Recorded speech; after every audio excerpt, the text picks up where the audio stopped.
Now, let's start to move on to one of my favorite forms of triangle stranglehold, the Ushiro Senkaku, the triangle from the back. This forms a big part of our back system and triangle systems. Obviously, there's a linkage here. I just said that the previous triangle, the Hantai Senkaku, is underutilized in the sport of Jiu-Jitsu. I also believe this is true of Ushiro Senkaku. It's becoming more prevalent now, largely because of the results that my students have had. It's been around. I've seen people use it before in the past, but it's never been a big part of the submission scene. I'm hoping to change that. I believe it's one of the absolute most effective strangleholds in the sport, and from the back in particular. It also has a great advantage, which many of you may be interested in hearing about. Of all the triangles, it's my belief that the Ushiro Senkaku, the rear triangle, is the easiest for people with short legs. So often I get people coming up to me saying, man, I love triangles. I get them on people my own height, my own size, but I really struggle with big, broad-shouldered people. I've got short legs. Well, so do I. I've got short legs for my height. But there's one triangle you can always count on, even on big, broad-shouldered people. And this is the Ushiro Senkaku. Now, let's understand why. What is it that's so different about this triangle that makes it easier for short people to get this on big, broad-shouldered people? It goes back to what we've been saying in this whole video. Your ability to lock a triangle on big people when you have short legs mostly comes down to alignment and your ability to eliminate the shoulder from the triangle. I'll say that again because it's very important. When you have short legs and your opponent has broad shoulders, your ability to get through and lock that triangle and strangle people is going to come down to two main things. Your ability to align yourself properly with your opponent and your ability to eliminate their shoulder outside of your triangle. If you can do those two things, you're going to strangle a lot of big, broad-shouldered people. Let's have a look at Ushiro Senkaku. You're just going to lie down with your head here and feet out there and start to analyze why this is particularly easy to use on big, broad-shouldered people. The very nature of Ushiro Senkaku, the very nature of the position, almost guarantees that you will eliminate the shoulder. You basically can't make a mistake. When I move around my training partner, I start and I lock in such a way that his shoulder comes out of the triangle. It's almost impossible for me to screw up and put everything in place. Now you can see I'm struggling to lock my triangle. All I need to do is to ensure that I move back towards my opponent's shoulders. And now, when I lock the figure of four, you can clearly see Mateus's rear deltoids. That means his shoulder has been eliminated from the strangle, and it's now very easy for me to lock. This becomes even easier when I extend my training partner's arm and touch the knuckles to the chest. Again, you can physically see Mateus's shoulder. As a result, the only thing locked inside my triangle is the head and the arm. This stands in contrast to, say, for example, a front triangle. If he's on two knees, and we go into a basic front triangle here, now it's much less obvious that I'm going to be able to control my training partner's shoulder position. Okay, as he drives that shoulder forward, it can be quite an operation for me to keep the shoulder outside of my triangle lock. He's doing a good job of bringing it forward inside here. Okay, we saw a whole bunch of ways to prevent this from happening. Most of them had to do with the idea of forming an angle on our training partner and getting our inner thigh to his tricep. And as a result, only the head was locked. And you can see here, Mateus's shoulder is clearly outside the lock of my triangle. And that creates a very strong strangulation. But I had to work to do that. I had to do the extra work of forming a good angle on my training partner, of making sure that my inner thigh brushed against his tricep and took that shoulder out of the triangle. With the Ushiro Senkaku, you pretty much don't have to work. Just the very position itself puts you in a situation where the shoulder gets eliminated. That's why most people with short legs find it very, very easy to lock up, even on big, broad-shouldered people. If you're one of those people who struggled in the past with locking up tight triangles on people, start with Ushiro Senkaku. You're going to learn a lot about eliminating the shoulder and getting through to your strangleholds. You'll start to believe in yourself when you start strangling people from the back with a triangle. As you get more and more success from the back, you'll start to believe, hey, I can do this from the front too. If I just obey this principle of getting my alignment and eliminating the shoulder. And then as you get confident in one area, that confidence can grow over into other areas. Then you'll find the other triangles start to become a little easier for you. So again, if you're having problems with short legs versus broad shoulders, start with Ushiro Senkaku. Of all the triangles we use, that's the easiest one to eliminate the shoulder, get to a good angle, and lock up on big, broad-shouldered people. Let's have a look at it again. Our whole thing is shoulder elimination. That's what is going to make it easy to lock up on big, broad people. So, in the case of Ushiro Senkaku, if I'm foolish and I go below his shoulder line, there's Mateus' shoulder line, my hips are below his shoulder line. Look how, even though Mateus is not particularly broad-shouldered, I'm having a hard time locking a full triangle here. Okay? But if I bring everything up, my hips above the shoulder line. Now, when I go to lock, okay, I move above the shoulder line, everything coming up. Now, when we lock, it's just the head and the arm locked inside my triangle. And from here, the strangle will be a very good one. So keep that in mind if you struggle with this problem of short legs versus broad shoulders. Start the ball rolling with Ushiro Senkaku. Gain confidence in that area. It's easier than the other triangles. And then from there, let that confidence grow over into the other triangles that we work. I want to look now at the actual mechanics of the Ushiro Senkaku, the triangle from the rear. As we announced at the start of this video, a big part of success or failure with any submission hold in general, and triangles in particular, is the perfection of your mechanics. You've got to form a tight strangulation around your opponent's neck. From his perspective, he should feel like a tourniquet has been put around the neck and wound around very, very tightly. We want to eliminate as much of your opponent's body as possible, so it's only the neck and the arm which are caught inside the lock of your triangle. You try to remove the shoulder and any other extraneous materials so you can get through to a tight stranglehold. Let's look at body positioning and mechanics and make this a tight stranglehold from the back. We're going to start with a training partner in a position where we could apply the Ushiro Senkaku. Let's understand, as always, in any triangle, we have a strangle leg and we have a support leg. Okay, the strangle leg obviously is the one that makes contact with our training partner's carotid artery. Let's move around in this direction. From here, there's our training partner's carotid artery. I want to put the hollow of my knee directly over the carotid artery. That's our first gambit. Okay. Secondly, I want my hips north of his shoulder line. So I need to be backing away from my training partner. Now, with my calf muscle directly over our training partner's carotid artery, we bring in the support leg. When we first lock up, it's almost always a trap triangle. It's not a full figure of four. I haven't yet got my shoelaces into the hollow of my knee. It's only halfway to a triangle. Okay. From here, we use a hand assist where I pull my heel and I bring everything up so that my knee comes up north towards his elbow, like so. Okay. The further my left knee down his body, the less strangulation power I have.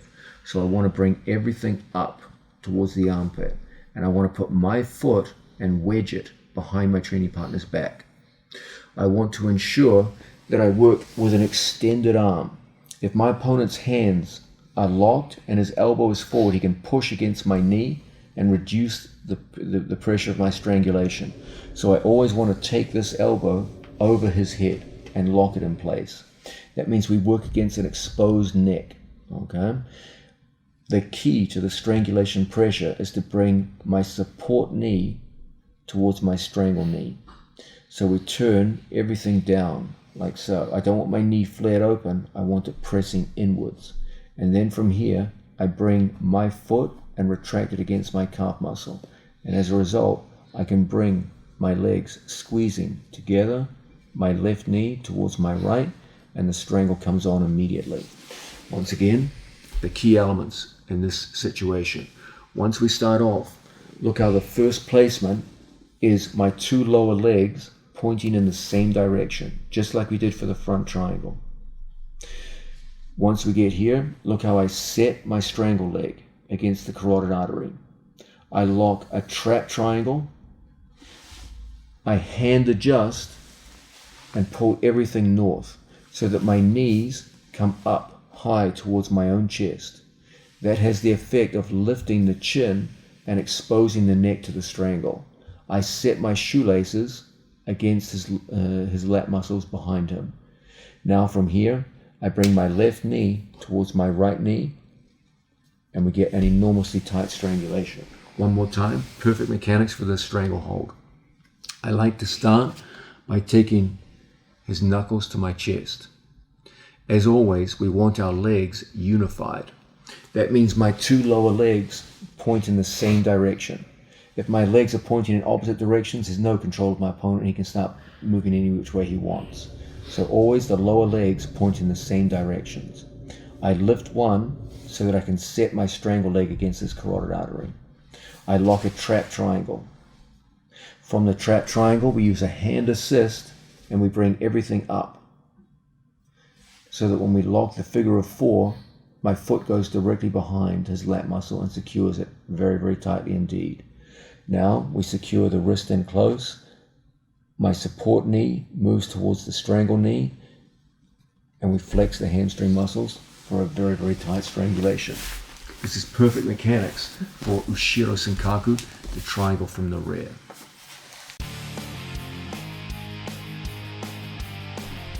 Now we've been looking at the mechanics of the rear triangle. We've looked at the idea that of all the various triangles, it's the easiest one for short-legged people to lock up on big, broad-shouldered people. Now it's time for us to look at combat applications of the Ushiro Senkaku, how to use it in a jiu-jitsu sparring session or a competition match. The place I want to begin is from the back. There's so many ways we can use control of my opponent's back to go in and finish with strangleholds with our legs, Ushiro Senkaku in particular. Let's have a look at a situation where we have our opponent in turtle position. Start here. Facing this one. From a situation where we start off like so, we'd like to be able to enter into the Ushiro Senkaku. We're going to use a tight waist method. I take my arm around my training partner's waist, we lock in a good tight waist. My hand goes on the floor, my knee props against his knee, and as a result, I'm able to break my opponent down to a hip, just like so. From this good position, it's not a difficult thing for us to go forward and snatch up our training partner's hand, gripping all 4 knuckles and locking in nice and close. My second hand posts on my training partner's wrist, and as a result, I'm able to put my knee in behind my training partner's tricep. And as a result, it's easy for us now to lock up on our training partner's arm. Once we get our opponent's arm locked up like so, it's not a difficult thing for us to put our second leg up and start an action of sitting back towards our training partner like this. From here, my hand goes across my training partner's head.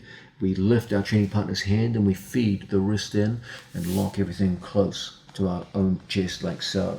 From here, as we sit back, we do what we always do. We get the lower legs lined up, unified legs.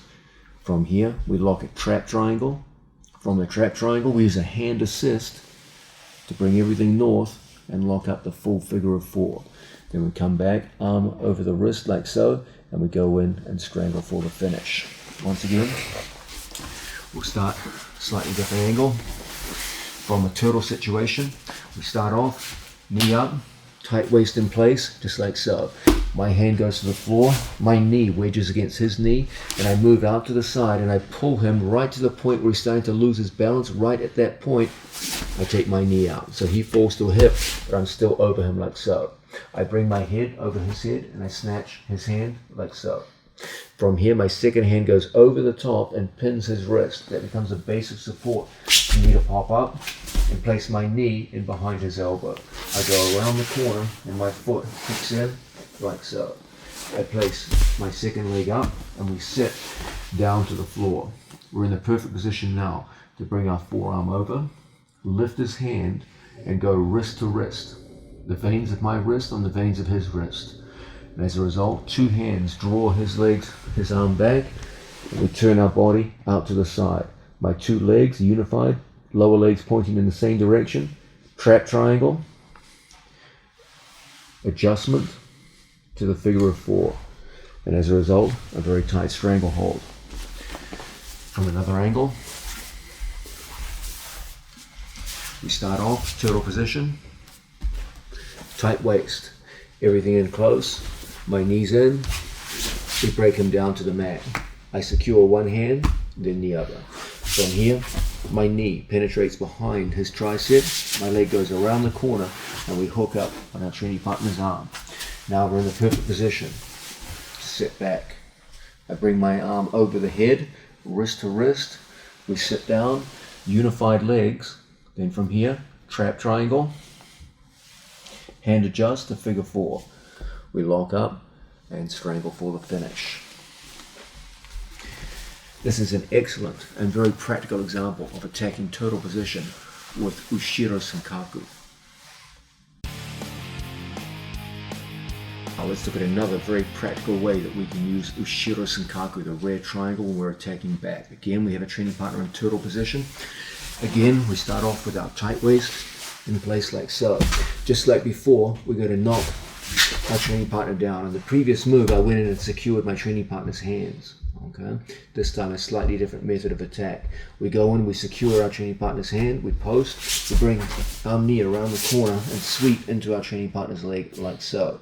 This time, for any particular reason, I elect to sit down into a back crucifix. So my knee comes in and we sit down into a classic back crucifix. I put pressure on my training partner's arm like so. If he doesn't react, the arm will get hurt, so he has to start bridging up to protect his arm. When I see the bridge, I sweep my knee around behind my training partner and tilt him down to the mat. As always, we move back and away from our training partner. From this position, my foot inside my training partner's armpit makes for an easy transition. We get our legs pointed in the same direction, and from here we go trap triangle, hand assist, there's the figure of 4, and the finish is on. So essentially we're working from back to back crucifix to rear triangle. Once again, we start off, we pull the training partner down. I go in and secure a hand, block a hand, and we go around the corner and into the back crucifix. Whether I go for a strangle or whether I go for an arm lock, my opponent bridges to avoid the pain of the arm lock. I bring my knee around the corner, we find ourselves in a fine attacking position. Okay? Very often when I go to strangle in this position, they'll slide their body down mine to make it more difficult for me to strangle with the arms. This is the ideal situation. Come up to an elbow, shift away, and come up to the seated position. My foot inside his armpit. And as a result, we can go in wrist to wrist, line up our legs, trap triangle, figure of 4, and strangle. This is another very practical way in which we can attack with Ushiro Senkaku, the rear triangle, versus turtle position. Now, let's look at the idea of attacking when we have 2 hooks in. We have an opponent, we have his back, and we're right in, attacking in the usual fashion, like so. From any one of the various back controls that we like to employ, it could be from a body triangle, feet close in together, what have you, we're going to lift one of our training partner's hands and push the other one down. So I have my opponent's primary defensive hand locked up like so, secondary defensive hand locked up like so. I push the hand down, my foot goes over the top, just like so. I'm going to take my strangle hand to the wrong side of my training partner's head, and we're going to go in wrist to wrist, just like so. Now I'm going to use my knee to push Mateus down towards the mat. I'm going to bring my head over his head. That's very important. I want to be lined up in a straight line, my head directly above his. If my head is too far out to the side, it's very hard for me to hit a successful triangle. So I bring my head forward over his. This automatically puts our legs in alignment and makes it very easy to lock an initial trap triangle. We use the hand to bring everything up into a figure 4 triangle. Now we lock, and we're in the perfect position to strangle with our legs. Once again, facing this way. We're in behind our training partner, as we would from any rear mount situation. We fall over to the side, like so. From here, we lift, stuff, and bring our foot over our training partner's forearm. Once we get into this position, look how I use my knees to move Mateus's head so that I can put my forearm in like so. Okay, so here, his head's so close that it's hard for me to get my hand in behind him. I use my knees to push and move Mateus's head. My hand goes in, I lift and lock. Now we connect his knuckles to our chest, we turn and we bring our head directly over his head. My two lower legs are lined up so I can lock a trap triangle, adjust to the full figure of 4, and from here we strangle for the finish. So this is also a very practical way to go from the rear mounted position directly into Ushiro Senkaku, the rear triangle, and strangle with the legs.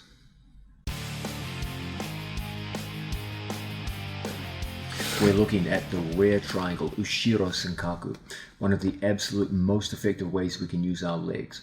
I want to look at it now in applications out of side pins. We're pinning our opponent across side, and we can use some very simple body movements to expose our opponent's back and go straight into strangleholds with our legs from the back. Let's look at a situation where Mateus is down, head here, feet in this direction, lying down, lying down, lying down, flat on your back. From here, we have an opponent whose arms are in a standard defensive position like so, his legs are up, and we're attacking across side.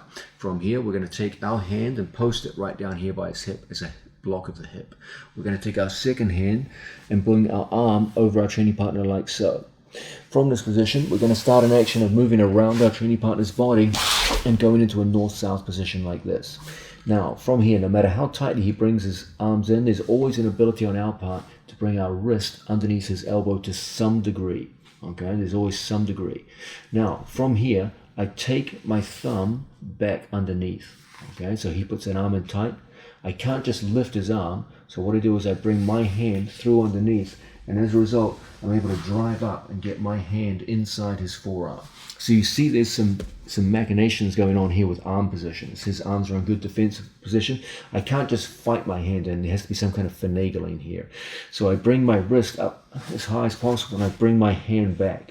And as a result, I can change my hand position, move slightly across my training partner's body and fit my hand inside. We'll look at some other more sophisticated methods very soon, but that's a simple one to begin with that works on many opponents.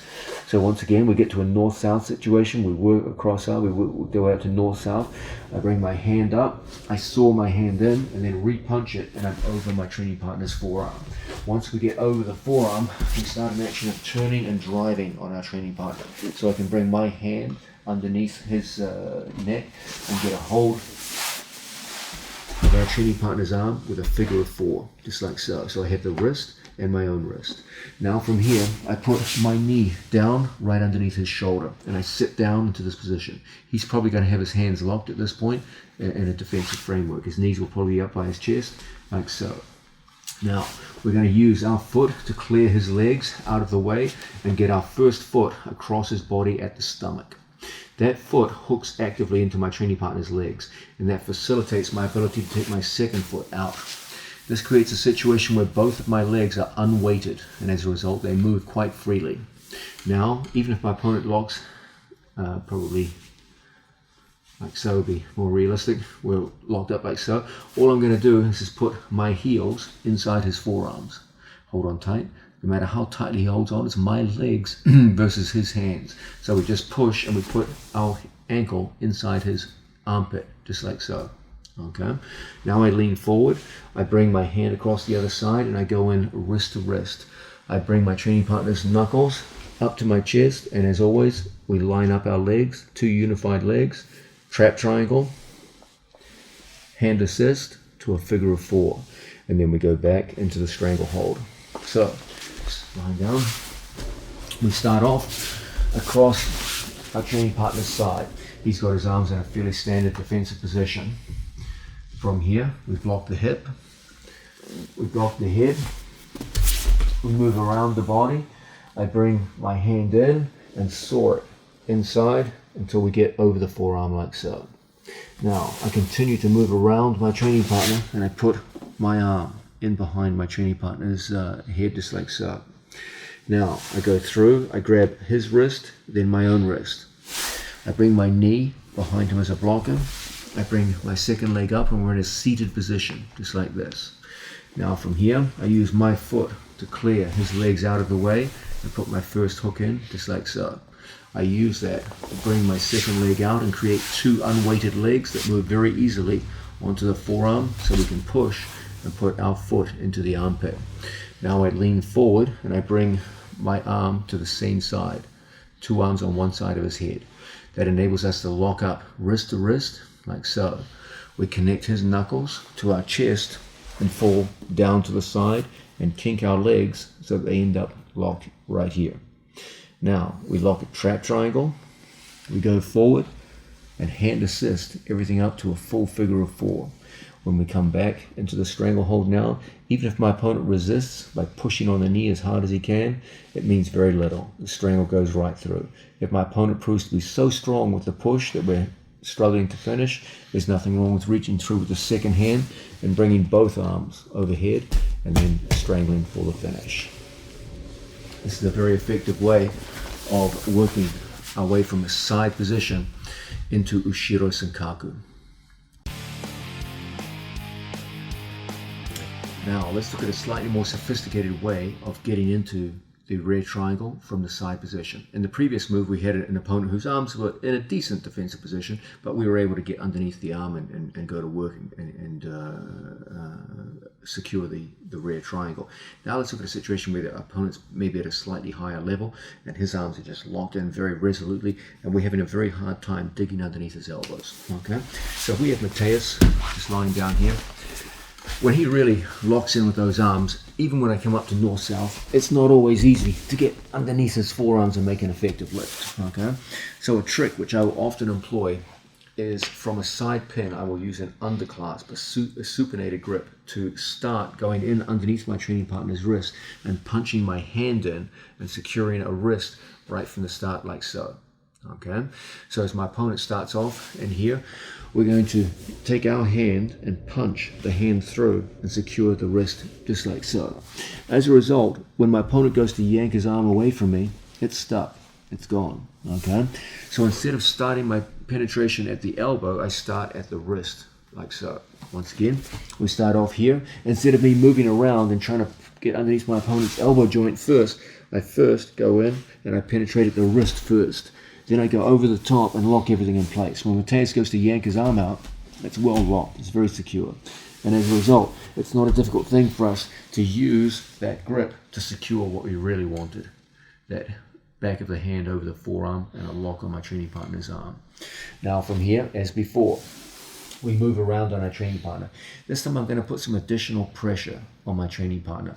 I'm going to take my left shoulder to his right hip. And the way I do it is an action very similar to a sprawl.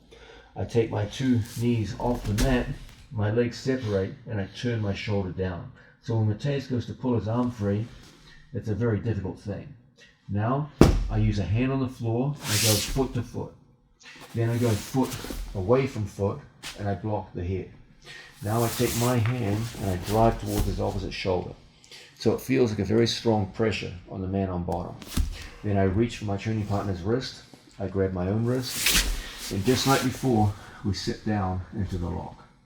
From this position, we pass our foot all the way through, lock, second leg comes out, creating 2 unweighted legs, and as a result, we can easily get our foot into the armpit, and then in the usual fashion, go forward, trap triangle, hand adjust, foot in the lat muscle, and then strangling for the finish. Let's have a look at that sequence from a different angle.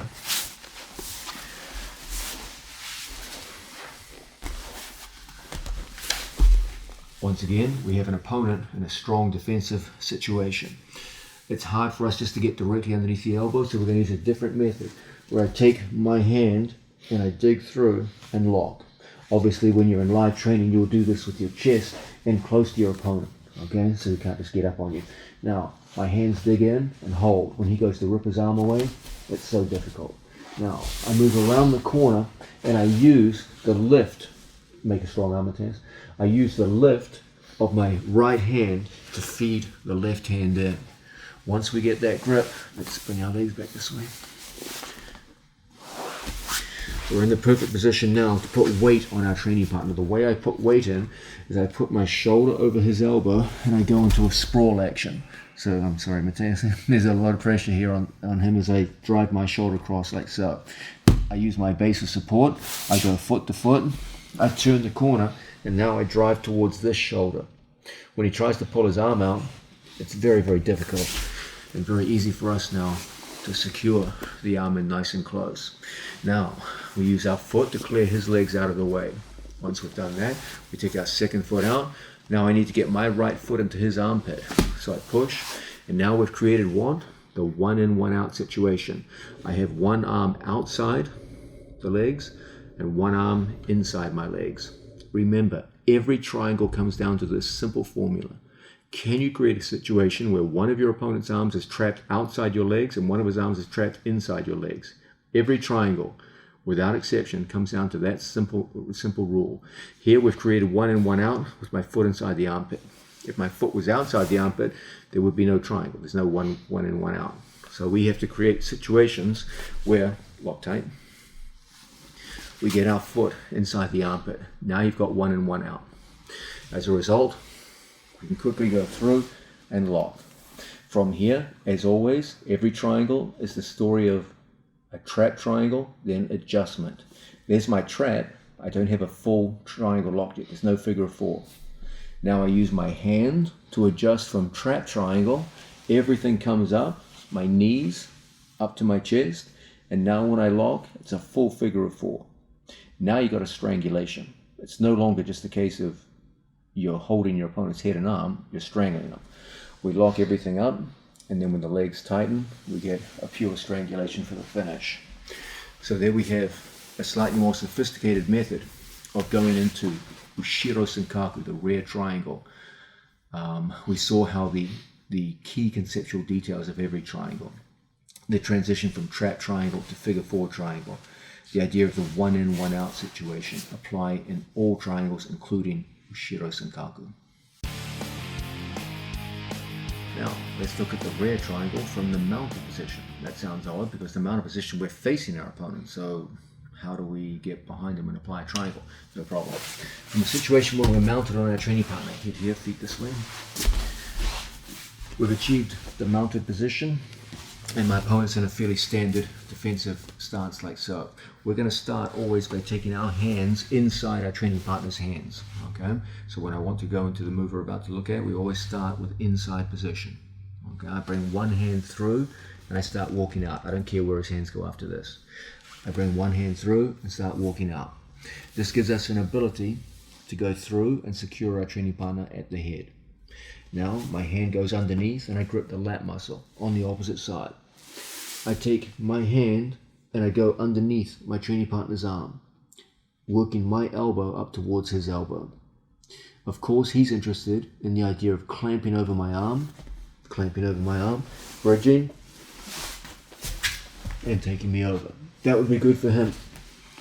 Obviously, I don't want that happening. So my whole gambit is to keep my elbow off the floor. If my elbow comes down and he clamps over my arm, absolutely, he can bridge and roll out. So when we're in this situation, it's critical we keep our elbow off the mat to some degree. Now when he goes to bridge and roll, it's very, very difficult. Now, our whole thing is to walk our arm out and away. Try to avoid walking straight over his head. If he clamps down tight, it's very, very hard for me. And now he compresses my elbow, brings my elbow to the mat, and now you're in trouble. What we want to do is keep our elbow off the mat, make a strong arm. And we want to walk out and away in the direction that my fingers are pointing. My goal is to get Mateus's elbow above his shoulder line. His shoulder line, obviously, is the straight line going through his two shoulders like so. My goal is to get Mateus's elbow above that line. His goal is to keep it below. So it's an interesting battle here. Okay, once again, it starts with good arm position. I bring my hands inside and over. I take my headlock. He's probably going to bring his arms in defensively. It's what most people do here. So from here, make a strong arm, Mateus. Elbows in. We're going to put our elbows in strong. We're going to put our elbow inside his elbow. We're going to flatten out our hips, just like so. And we're going to start the action of walking outwards in the direction my fingers are pointing. As I walk outwards, I focus on keeping my elbow up and off the mat. I periodically walk and straighten, walk and straighten, walk and straighten, walk and straighten, until his elbow is far up over the shoulder line. As soon as that is achieved, I now bring my pelvis and hips forward, and I hug my training partner. Then I take my head outside of his elbow. I connect my chin to my bicep, and I start the action of trapping his arm across the body. Once we get that trap, we bring our arms through, so there's a good hug over the head. I take one elbow out, and I start bringing my knee up to my own elbow. And as a result, I can go through and capture my training partner's arm. Now I extract my foot, and again we have two unweighted feet. As a result, we can separate and put our foot into the armpit. We know now that when the foot enters the armpit, you have the vaunted one in, one out position. The ultimate goal of every triangle entry. From here, we connect his chest, lock your arms, tight to my, his elbow tight to my chest.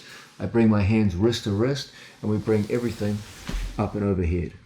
As always, our two lower legs point in the same direction, unified legs. And now from here, we lock a trap triangle. Then we use the hand adjust, two knees come up north, we lock the full figure of four, and from here, we've got a very tight strangulation for the finish. Once again, let's come down the mat. We start off with a training partner in good arm position, okay? Obviously, he's interested in elbow skates, putting me back in guard, bridging and rolling, all the usual things that we have to deal with. So we're going to start off by placing hands inside and coming up over his arms like so. He's probably going to retract his arms into a strong defensive position. Now from here, we go through and go underneath our training partner's lat muscle. We bring our body into a good, sound defensive position. And from here, my hands go down to the floor. So he makes a strong defensive arm. We're going to focus on walking our hand outwards. As I walk outwards, make a strong arm, there's going to be periods where you can't move any further forward. Straighten the arm. Walk further forward. Straighten the arm. Work further forward. Straighten the arm. And we cycle between movement and straightening. Movement and straightening, until the arm is well above the shoulder line. Once that occurs, we hug. Keep your elbows pushing out to the side. Now I drive my shoulder forward and my head goes outside the elbow, just like so. As he tries to bring his elbow back from here, it's so damn difficult, okay? Now I take my left elbow out and my right knee forward to touch my own elbow. And as a result, we can go forward and catch our training partner at the wrist. Now from here, it's an easy thing for us to create two unweighted legs.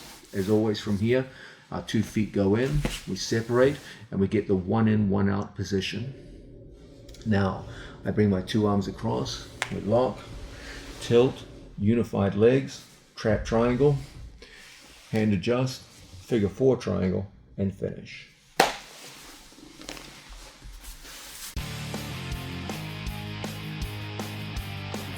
Now, let's start to look at the relationship between the rear triangle and the front triangle. A big theme of this video is that there's 5 triangles in the triangle system. Okay, so 5 triangles in the system overall. 3 of them are in category A, and 2 of them are in category B. All of the triangles of category A are linked to each other. Whenever you've got one, you've got the other 2. Both of the triangles in category B are linked to each other. Whenever you've got one, you've got the other one. Once you understand this, then you can understand how to flow between the various triangles. Interestingly, it's very hard to cross over between category A and B. If that happens, it's usually because your opponent made a mistake. It can happen, but it's not because of anything you did, it's because of something he screwed up. Now, let's start to look at the various triangles of category A. We're looking at rear triangles, Ushiro Senkaku. Very often we'll get resistance to an Ushiro Senkaku, and now we can go into a Mote Senkaku, the front triangle, and we play those off against each other. So let's say we have our training partner down, lying down, and we have Ushiro Senkaku, and we've locked in like so. And for whatever reason, the stranglehold just isn't panning out. Okay, it might be, for example, because my opponent is pushing hard on the knee and I'm unable to bring my support knee towards my strangle knee. It might be because my opponent was very tactically aware and he grabbed my foot before I could lock a triangle and pulled it down the body, and I just couldn't close my legs or what have you. Okay, for whatever reason. Let's imagine one where we're getting stalled out. Time's moving, and when this guy's not strangling, we've got to move on here. Okay, one of the most common reactions to our attempts to strangle in situations like this is for someone to reach up, grab our foot, and now from here we just can't make forward progress into the stranglehold. Whenever we see this, we're going to move our head away from our training partner. As he goes to frustrate me on the right foot, I take my left foot over the top, hold tight, and from here I pass my left foot over. Then my left foot enables me to untangle my foot like so. Now my opponent senses he has to start turning into me. If he doesn't, there's no reason why I can't go into an arm lock. Okay, so they all start turning up, but you can see what's happening. As he's turning up directly into the front triangle. And as always from here, this is the perfect time to lock up our trap triangle. From here, as always, we look to get a hold of our training partner's head, scoop inside our training partner's leg, and then from here form a nice angle to lock the figure of four, and now we're ready to go.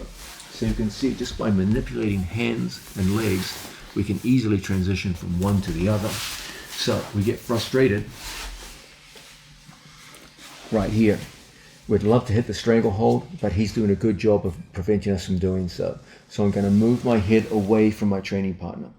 I'm going to bring my foot over the top like so. Now as he tries to hold on to my right foot, my left foot clears it off. If he stays where he is, there's a direct arm lock here, so he can't really stay there. It's not really an option. He's got to come up. But you can see the moment he comes up, he's coming up directly into a new form of triangle, the front triangle, a mote senkaku. So you went from a ushiro senkaku to a mote senkaku. As always from here, as he tries to pull up and posture away, he can stand up to his feet, do all those things that people do, standing up to your feet. It means nothing. We can just scoot all the way in, bring our body around the corner, and there's the stranglehold that we're looking for the finish. So it's a very easy thing to progress from one of the triangles of category A to the other. All we have to be aware of is as our opponent turns and the angle changes, a simple transition from, say for example, rear triangle to front triangle is possible. Any of the triangles of category A can be substituted for the other as your opponent changes the angle between you. This is one simple example of that. Now, we've been looking at this idea that triangles, 5 of them, are divided into category A and category B. And within any given category, whenever you have one triangle, you've got the other ones as well. The rear triangle is obviously one of the category A triangles. We just saw how it combines with another one, the front triangle. Now let's look at how it combines with the third of category A, the opposite triangle. So we're going to start off in ushiro senkaku, the rear triangle, and we're locked in like so. For whatever reason, we're having a struggle finishing this guy, and we feel there's a danger he's gripping our foot and what have you, so we turn out to the side, we move in on our training partner. This time as he comes around the corner, we find we're going to go the opposite direction. We're going to get a hold of our training partner's head, we're going to scoop inside our training partner's leg, and now it's an easy thing for us to turn the corner and get all the way through with our 2 feet pointing well forwards. Okay, now you've got that same one in, one out situation. Your opponent's left arm is locked inside of your triangle and the right arm is locked outside. We've eliminated the shoulder with good foot position, descend like so, and we've wedged around our training partner's head and shoulders. So when he tries to posture up and get away, it's a very difficult thing. And then from here, we just lock up the figure of 4 and we strangle in for the finish. So once again, we start off with ushiro senkaku. For whatever reason, my opponent's able to secure my foot and prevent me locking the triangle. Okay, no problem. We bring our foot over the top, push and clear the legs out. If he stays where he is, there's arm lock danger. So my opponent has to get up. This time, for whatever reason, we feel the front triangle is going to be difficult. Okay, no problem. We come up, we catch the head, and we go the opposite direction of the front triangle. We scoop in, we form an initial 90-degree angle, But really, the true angulation comes from the action of my left leg. As my left leg pendulums my body around the corner, it becomes an easy thing now to lock everything in place. We form a tight set of wedges, we hand assist, so that when we go to lock, it's a full figure of four, locked in nice and tight. When he tries to pull away from here, it's not going to be easy. And from here, we secure a quick and powerful finish.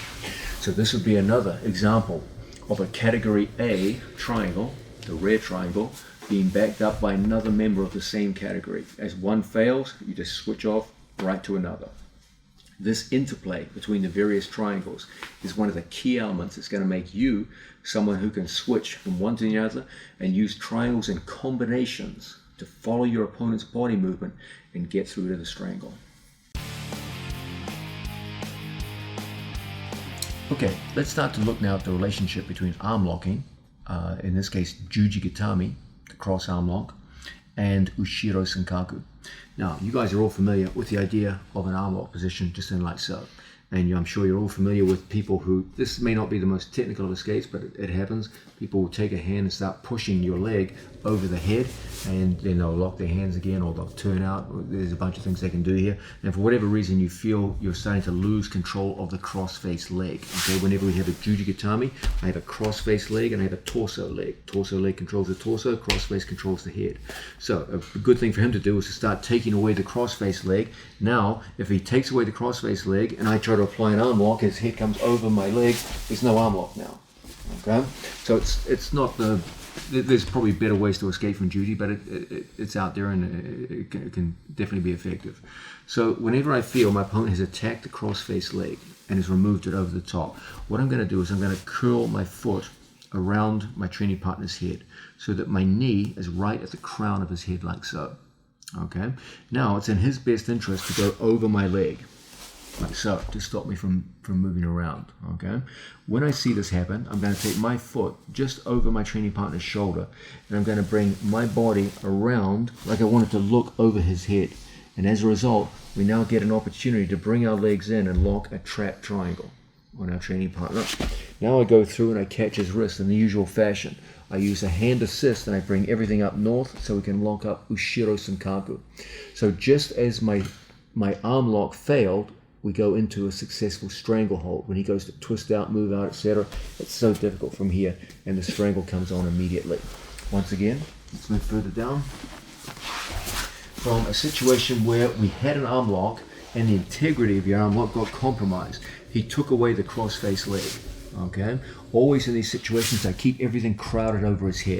The further I am out here, the easier it is for him to escape. So if I feel my arm lock's been compromised at the cross-face leg, I bring everything over the head, etc. As he goes to push his head over the top, that's exactly what I'm looking for. I take my foot out and I grab a hold of my foot and start to turn an angle on my training partner and lock up.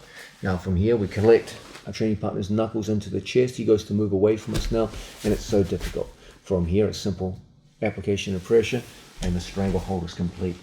This is an excellent way to use Ushiro Senkaku, the rear triangle, to make up for a failure in your arm lock at the cross-face leg.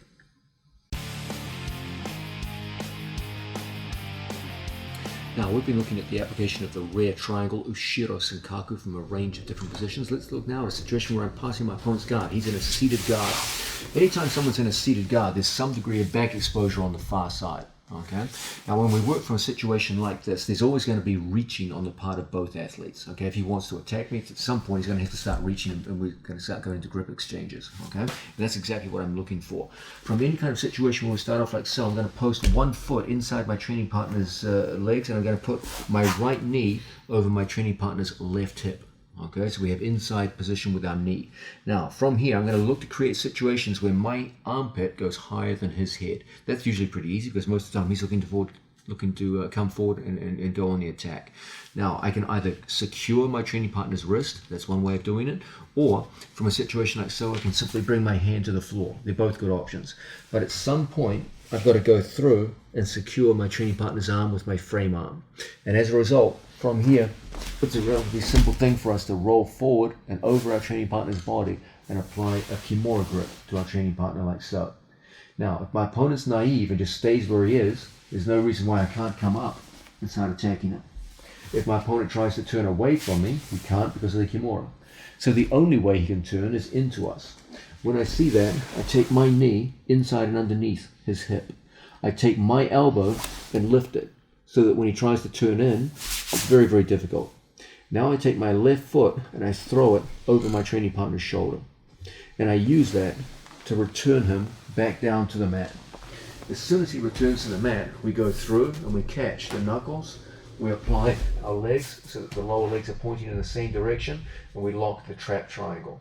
From the trap triangle, as always, we bring everything north, put our foot in behind our training partner's lat muscle, and from here we strangle for the finish. So once again, let's face the opposite direction. For a situation where we start off in our usual kind of guard pass scenario, I place my foot on the inside and my knee drives forward to the opposite hip.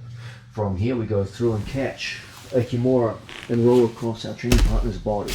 Now from here we form a T shape relative to our opponent. As he tries to turn desperately into us, we focus on lifting the elbow and putting our knee underneath his lat muscle.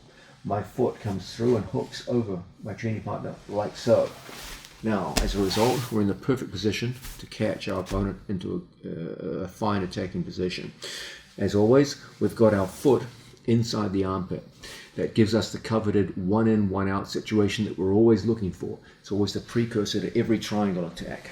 Now, from this position, we lock up, we make an initial trap triangle, we hand assist it to a full figure of four, and then from here, the strangle is set.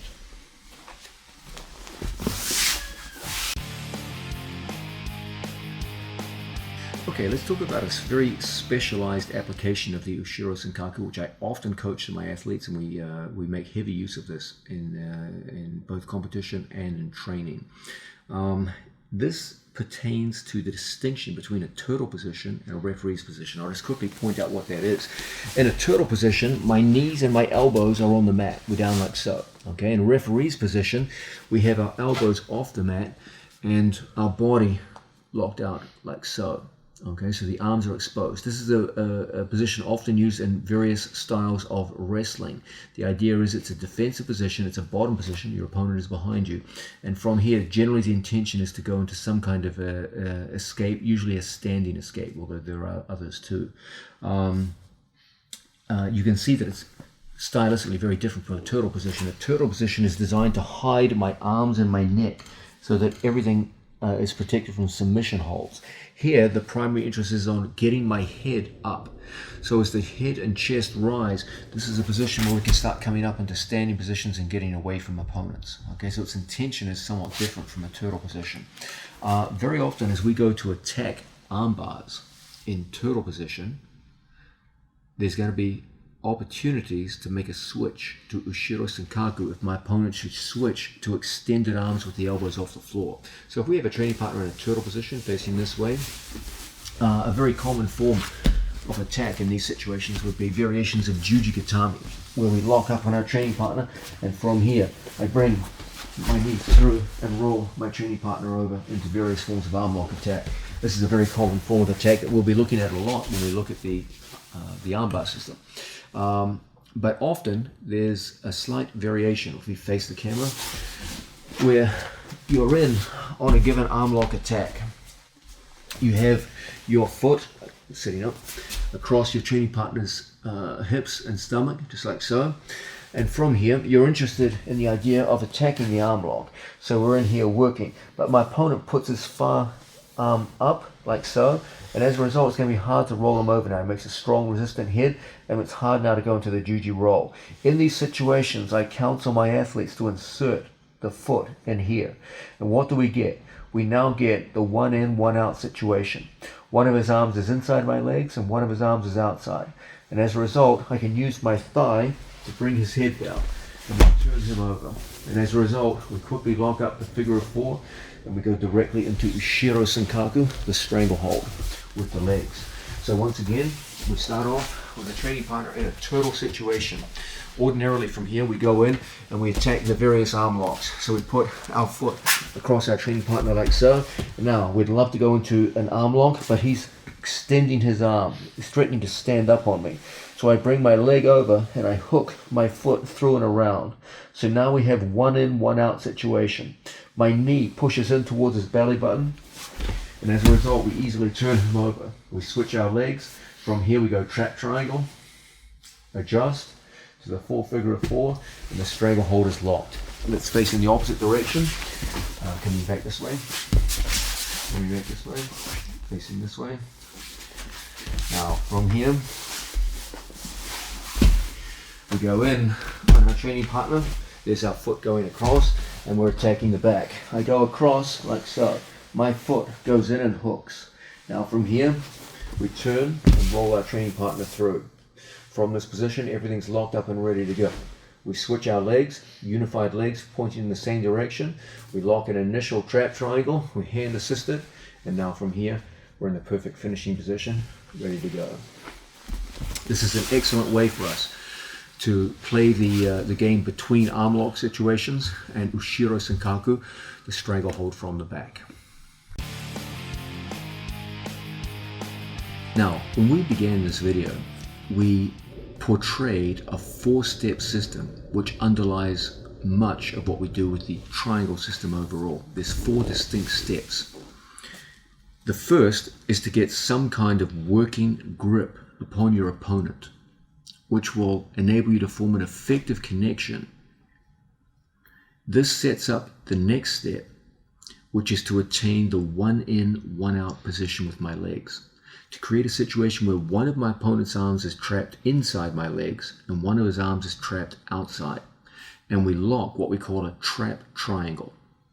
This is just where my feet are crossed and my legs surround his head and one arm. So one arm trapped inside, one arm trapped outside. The third step is managing the transition between the trap triangle and the figure 4 triangle that actually strangles your opponent.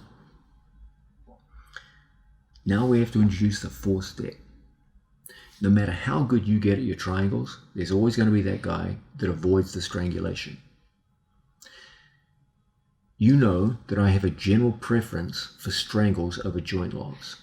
But if the strangle's not working, it's time to go into joint locks. That's the 4th step of the triangle system. What we're going to look at now is Ushiro Senkaku. For whatever reason, the strangle is not proving sufficient. We have excellent ways of attacking the joints out of that same position, and we can get to a win even when the strangle lets us down. Let's start with our training partner in Ushiro Senkaku. From here, we did a good job of locking up on our training partner. We got the position, we got an extended arm, but for whatever reason, perhaps it's because my opponent's posted on the knee, we can't close it and finish it off. In these situations, we can go into a multiplicity of joint locks. The first and most obvious one, the one I want you spending most of your time on, is the transition to a variation of Juji Gatami, the armbar, where I take my training partner's left hand and I take it so his elbow goes over my left hip. And from here we connect his left hand to our left armpit, just like so.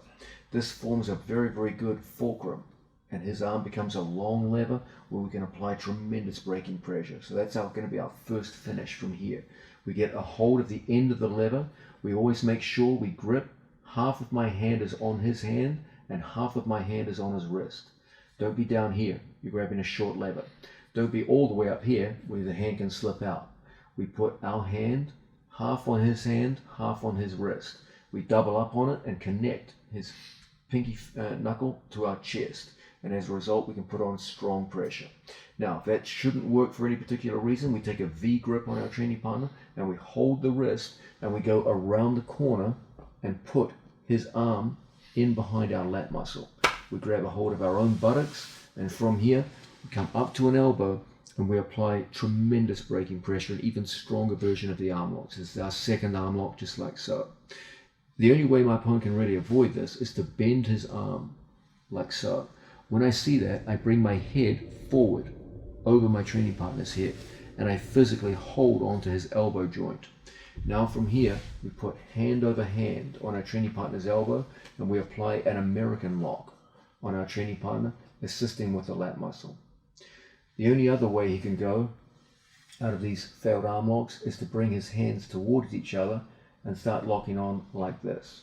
When we see this, we come up and post over our training partner, so we're sitting over our training partner's head.